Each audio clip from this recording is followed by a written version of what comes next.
धीरे धीरे पुरवा बयार मदीना उड़ाए ले चल।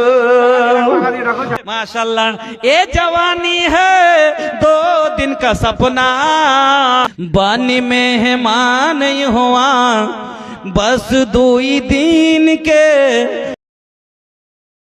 धीरे धीरे धीरे धीरे पुरवा बयार इस साल लिखले बानी, ए बছরের লেখা আমার। ए धीरे धीरे पुरवा बयार ए होले होले पुरवा बयार मदीना उड़ाए ले चल।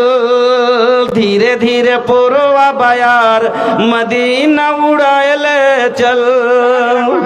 उड़ाए ले चल, उड़ाए ले चल, उड़ाए ले चल।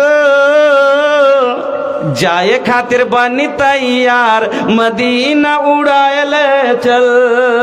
जाए खातिर बनी तैयार मदीना उड़ाए ले चल। हमारा गरीबिया पर अल्लाह करम कर दा, हम चाहतानी मदीना दिखाई दा। तड़पत मनवा हमार, तड़पत मनवा हमार मदीना उड़ाए ले चल।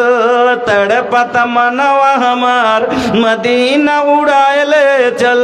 उड़ाए ले चल, उड़ाए ले चल, उड़ाए ले चल। जाए खातिर बनी तैयार मदीना उड़ाए ले चल। पासपोर्ट ना वीजा बाटे नाही जेब में पैसा, हम देखब पूर्वी मदीना बकैसा। पासपोर्ट ना वीजा बाटे नाही जेब में पैसा, हम देखब पूर्वी मदीना बकैसा। देखे खातिर जिया बेकरार अब मानत नहीं खे मनवा हमार मदीना उड़ाए ले चल। उड़ाए ले चल, उड़ाए ले चल, उड़ाए ले चल। जाए खातिर बनी तैयार मदीना उड़ाए ले चल। जीवन की नाजुक डोरी कब टूट जाई, अरमा के भरल गगरी हमर फूट जाई। हमहू देखब आका के दयार, हमहू देखब नबी जी के दयार मदीना उड़ाए ले चल। उड़ाए ले चल, उड़ाए ले चल, उड़ाए ले चल। जाए खातिर बनी तैयार मदीना उड़ाए ले चल। धीरे धीरे पुरवा बयार मदीना उड़ाए ले चल। तड़पत मनवा हमार मदीना उड़ाए ले चल। ए भैया कबो बाराती गईले बड़े लोग आ? अरे क्यों के बाराती में गईले बनी ना, जब बाराती खाए खातिर बैठेला तो वही में पूछल जाला, जो खियाबे खातिर आवेला तो पूछेला कि ये में कोई परहेजी बा का हो। बानी मेहमान नहीं हुआ बस 2 दिन के, मत भूली हाँ बाबू रब्बुल आलमीन के। बानी मेहमान हम सब बस 2 दिन के, मत भूली हाँ हो रब्बुल आलमीन के। हो जाई विदाई तोरो जईबा कबार हो छूट जाई तो हो रो माई बाबूजी के घर हो रखी हाथ याद भैया वो कठिन दिन के मत भूलिहा हो रब्बुल आलमीन के माई बाप के प्यार दुलार सब छूट जाई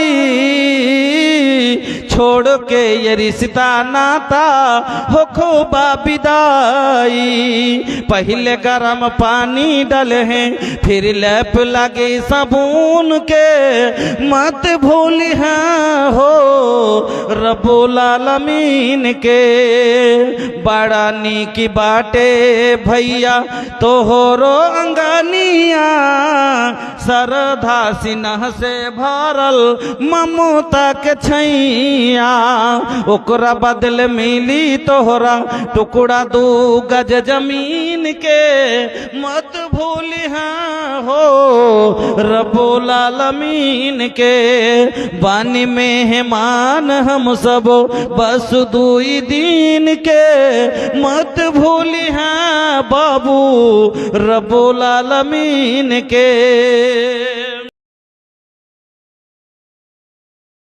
धन जमाइबा माल जमाइबा रे যাবার কালে বন্ধু কিছুই পাইবা না ধন জমাইবা মাল জমাইবা রে যাবার কালে বন্ধু কিছুই পাইবা না ধন সম্পত্তি আমরা ভালোবাসি এই জীবনের চেয়েও বেশি কবরে কিন্তু বন্ধু কিছুই যাইবে না